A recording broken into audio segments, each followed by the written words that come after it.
Olá, boa noite. Veja agora o que é notícia no Parlamento de Minas. A Assembleia lança prêmio para inovações que amenizem mudanças climáticas. Governo de Minas publica decreto com teto de gastos e oposição busca derrubá-lo.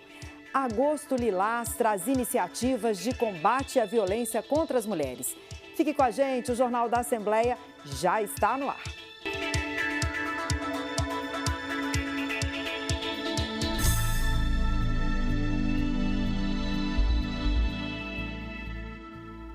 Foi publicado nesta quinta-feira o edital do Prêmio Assembleia de Incentivo à Inovação. Serão premiadas 10 propostas de soluções inovadoras que possam servir para prever, evitar ou minimizar as causas e efeitos das mudanças climáticas. O Parlamento Mineiro publicou o edital do Prêmio Assembleia de Incentivo à Inovação Crise Climática. A iniciativa inédita em Minas é uma parceria com o Parque Tecnológico de Belo Horizonte, o BHTEC. A discussão sobre a crise climática é prioritária no Parlamento Mineiro nesta legislatura. E entre as iniciativas, a Assembleia vai selecionar e apoiar o desenvolvimento de até 10 propostas de soluções inovadoras que possam contribuir para prever, evitar ou diminuir as causas ou efeitos das mudanças climáticas no Estado. As inscrições para o Prêmio Assembleia de Incentivo à Inovação Crise Climática seguem até o dia 17 de outubro. Podem participar pessoas físicas ou jurídicas. Cada uma das soluções escolhidas terá direito a um prêmio de R$60 mil, além da participação em um programa de aceleração promovido pelo BHTEC. As iniciativas devem se enquadrar em algum dos 7 temas: meio ambiente, segurança hídrica, agricultura sustentável, energia limpa e eficiência energética, monitoramento, alerta e resiliência, inclusão produtiva e geração de renda, direito à saúde e à alimentação adequada. Parte significativa, da mitigação dos efeitos das mudanças climáticas passará por processos de inovação, desenvolvimento de novas técnicas, de novas tecnologias, de novos fazeres que possam diminuir os impactos desse processo de mudanças do clima que é global. O Prêmio Assembleia de Incentivo à Inovação é mais uma das ações do Parlamento Mineiro no enfrentamento à crise climática.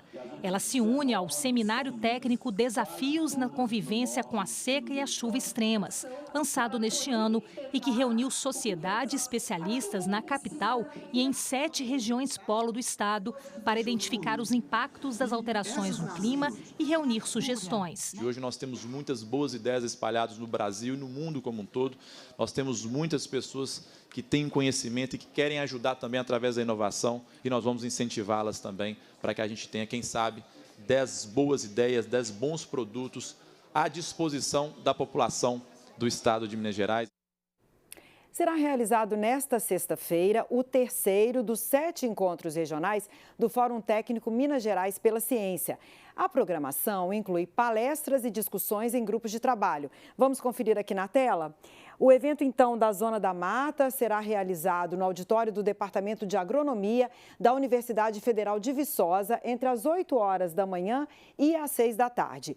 Na segunda-feira, o 4º encontro será o do Sul de Minas. A reunião, também durante todo o dia, é no anfiteatro das pró-reitorias da Universidade Federal de Lavras. Nos 2 casos, as inscrições poderão ser feitas presencialmente no dia do evento, mas essa participação está sujeita ao preenchimento das vagas. Em cada encontro, também serão eleitos os representantes regionais para a etapa final em Belo Horizonte, aqui na Assembleia, em novembro. Se você quiser mais informações sobre o fórum, é só conferir pelo QR Code que está aqui na sua tela. Agora a gente vai voltar a falar sobre a dívida de Minas com a União, que já foi assunto da minha conversa nesta semana com o Heitor Peixoto. Boa noite, Heitor. Boa noite, Cláudia. Boa noite a todos que nos assistem. Seja bem-vindo, Heitor. Obrigado. Ontem nós vimos, Heitor, que o Estado e a União firmaram um acordo para a retomada do pagamento das parcelas a partir de outubro. Mas esse acordo considera, que a homologação teria sido desde 1º de agosto. O regime de recuperação fiscal agora tem essas condições que deverão ser cumpridas. Quais são essas condições, Heitor? Pois é, Cláudia, começando, antes de falar das condições, só dando aqui uma informação de hoje, Cláudia, Sim. que o acordo foi homologado, esse acordo aí que a gente deu notícia dele ontem, ele foi homologado nesta quinta-feira, dia 29, pelo ministro relator lá no STF, o Nunes Marques. Portanto, está valendo aquele acerto bilateral entre Minas e a União para a adesão do Estado ao regime de recuperação fiscal e início dos pagamentos a partir do dia 1º de outubro. A perspectiva, então, é de que Minas fique nesse modelo do regime de recuperação fiscal, Cláudia, até que a outra proposta, a outra via de negociação, que é o PROPAG, aquela proposta do senador Rodrigo Pacheco, esteja em vigor. Falta ela ser analisada ainda pela Câmara dos Deputados. Voltando então à sua pergunta, né, Cláudia? Agora abre-se um prazo de 6 meses para a concretização dessas medidas do acordo entre Minas e a União. Durante esse prazo, o Estado tem que apresentar um cronograma de cumprimento de todas essas regras do regime. No fim de junho, Cláudia, durante a prestação de contas na Assembleia Fiscaliza, o secretário de Fazenda, Luiz Cláudio Gomes, ele apresentou essas medidas obrigatórias do regime, argumentando ali que Minas já cumpria praticamente todas elas. Medidas aí que estão previstas na Lei Complementar Federal 159, que é exatamente a lei que traz o regime de recuperação fiscal. Olha só, Cláudio, o governo atestou já cumprir, por exemplo, as mudanças na Previdência dos servidores, que é a reforma da Previdência votada aqui pela Assembleia durante a pandemia, que já está em vigor, ou seja, regras previdenciárias dos servidores do Estado não podem ser diferentes daqueles da União. Medidas de pessoal. Os estados também não podem ter benefícios e vantagens que não existam para os servidores da União. Segundo o Estado, também isso já está atendido aqui em Minas. Questão das desestatizações, um ponto bastante polêmico aqui do regime. O governo se baseia principalmente em uma lei aprovada na Assembleia em 2019 que autorizou a venda de créditos relacionados aí à Codemig, especialmente ali na questão da exploração do nióbio. Esses e outros pontos, então, o Estado diz que já cumpriu, entende que já cumpre. Então, o que faltava aqui, segundo o governo, Cláudia? Primeiro, o aval da Assembleia, mas isso acaba sendo suprido por esse acordo direto entre União e Minas Gerais, respaldado aí pelo Supremo Tribunal Federal. Lembrando, inclusive, Cláudia, nesse contexto também, que Minas já tinha conseguido lá em 2022 a autorização do próprio Supremo para fazer essa negociação direta com a União. Então, o que a gente tem agora são as bases dessa negociação direta entre esses dois entes. E o que mais faltava também, Cláudio, segundo o governo, segundo ele reconheceu aqui em junho na Assembleia, o teto de gastos em Minas, que é um limitador do crescimento de despesas envolvendo todos os poderes e órgãos do Estado aqui em Minas Gerais. Agora, Heitor, esta questão do teto de gastos estava previsto em um projeto em tramitação aqui na Assembleia que estava parado, né? Como é que isso foi equacionado pelo governo Zema? Pois é, Cláudia, em edição extraordinária do Minas Gerais, que é o diário oficial do Executivo, o governo do Estado emitiu um decreto instituindo esse teto. Cláudia, a gente vai mostrar esse decreto aqui na nossa tela, mais uma vez contando aí com a nossa ajuda da nossa equipe de arte. Olha só, a gente tem lá a criação, né, do teto, o crescimento anual de despesas primárias do orçamento fiscal do Estado. Então, ele fica limitado, em decorrência da adesão ao regime de recuperação fiscal, fica limitada a variação do Índice Nacional de Preço ao Consumidor Amplo, que é a inflação oficial do país, é o IPCA. E que o Estado vai adotar aí medidas para conter o crescimento de despesas. A criação desse teto, Cláudia, ela já constava no projeto de lei que o governo mandou aqui para a Assembleia para aderir ao regime e que acabou sendo retirado de pauta em função desse acordo direto aí entre as duas partes lá no Supremo.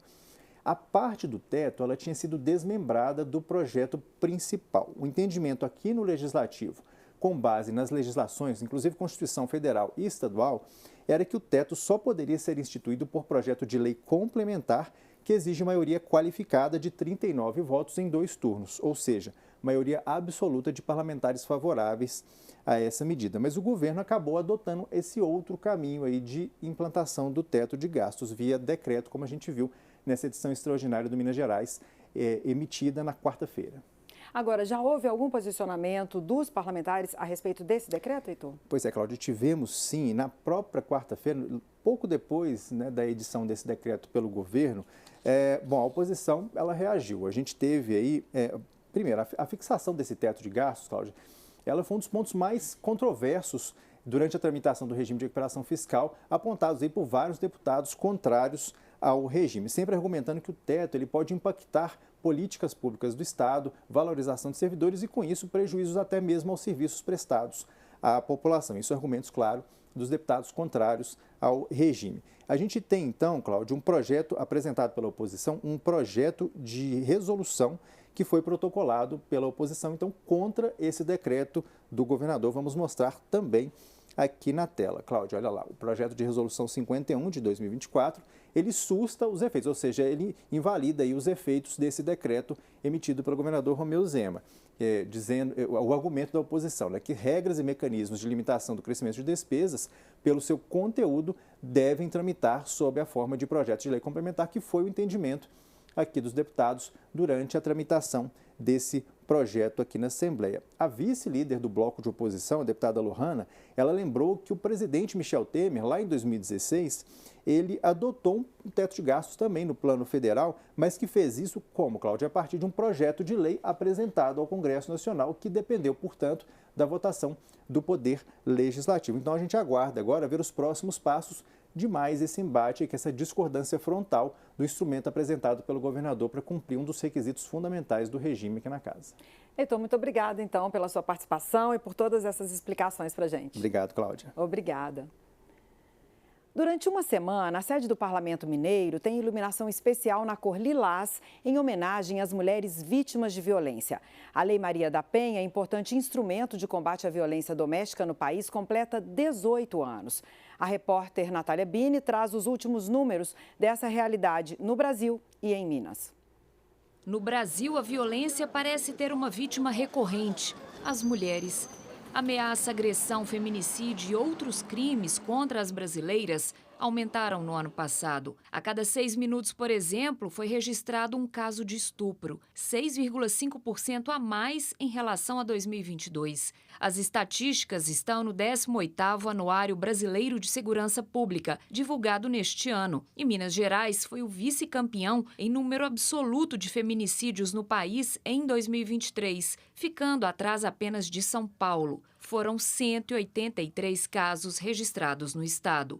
Um levantamento divulgado no fim de agosto pelo Ministério Público de Minas revelou que entre os anos de 2021 e 2023, 497 mulheres foram vítimas de feminicídio.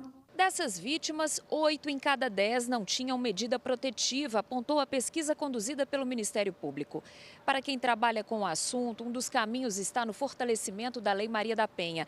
É preciso ampliar o acolhimento às mulheres e agilizar a liberação das medidas protetivas.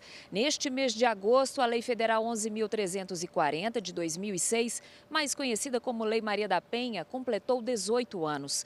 Um importante instrumento legal para garantir a proteção das mulheres. No mês de aniversário da lei, o Palácio da Inconfidência está iluminado. A Assembleia aderiu à campanha do governo federal, que transformou o mês de agosto em um período dedicado à conscientização e combate à violência contra a mulher. O Agosto Lilás é mais uma iniciativa do Parlamento, dentro do projeto Laços da Consciência, que reúne ações de sensibilização sobre temas ligados ao bem-estar dos mineiros, associando causas a meses e cores que iluminam a sede da Assembleia.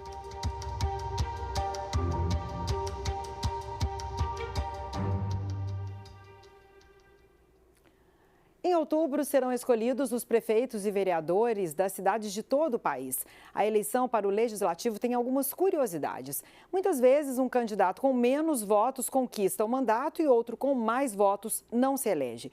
A gente vai explicar agora por que isso acontece e também mostrar os números do pleito aqui em Minas.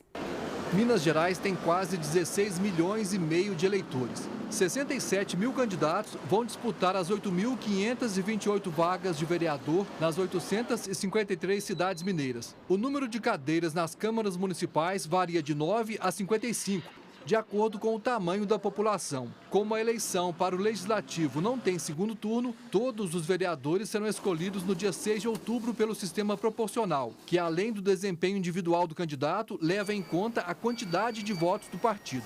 A eleição proporcional, válida também para a Câmara dos Deputados e Assembleias Legislativas, é baseada no quociente eleitoral, no quociente partidário e nos votos válidos. Para ficar mais fácil entender, vamos mostrar um exemplo onde os partidos são representados por cores em uma cidade com 12 vagas para vereador, que teve um total de 130.010 votos válidos. Basta dividir esse total pelas 12 vagas e temos o quociente eleitoral, 10.834. Dividindo o total de votos válidos do Partido Azul, por exemplo, pelo quociente eleitoral, o resultado é 5,26, ou seja, tem direito a 5 vagas. Os partidos branco e vermelho ficam com 2 vagas cada e o verde com 1, totalizando 10 vagas.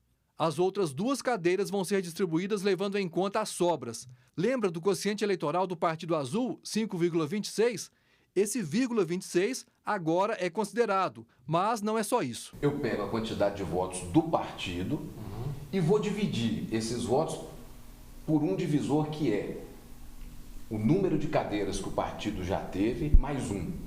Então, ele teve 5 cadeiras, eu ponho mais 1, 6. Esse aqui teve 2, mais 1, 3. A cada cadeira conquistada eu ponho mais 1. Exato. E quem não teve cadeira fica com 1. Exato. É isso.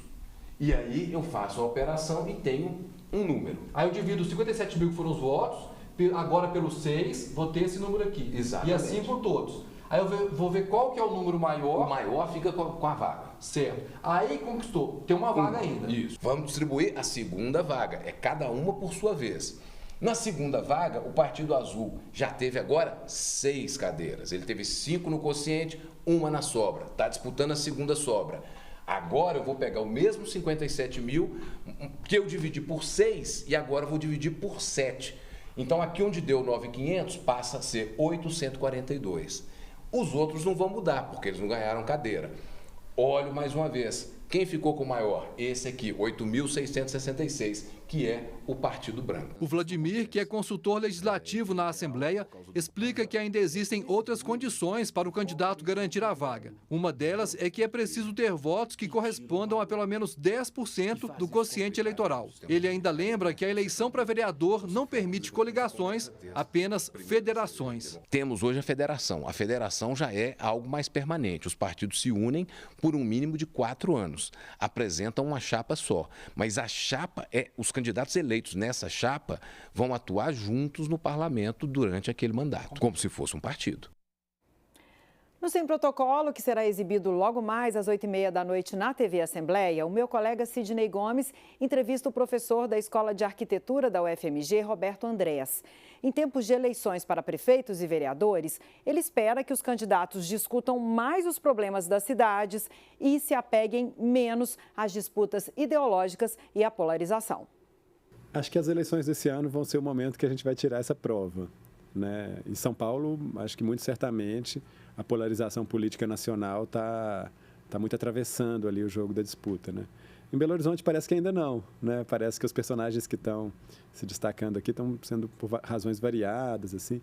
Mas eu torço muito para que a gente consiga, nós vamos descobrir esse ano, que as eleições municipais sejam sobre transporte, saneamento, educação, árvores na cidade, proteção da Serra do Curral, os rios da cidade, a gente cuidar deles, criação de parques, criação de áreas verdes, de praças, porque é coisa que importa à população, nesse momento é o que deveria ser debatido, né? O Jornal da Assembleia fica por aqui. Nós voltamos na semana que vem. Outras notícias sobre o que ocorre no Parlamento Mineiro e também sobre os conteúdos da TV Assembleia, você confere no nosso portal almg.gov.br. Siga a gente nas redes sociais, interaja com a gente por lá. Tchau, uma boa noite para você.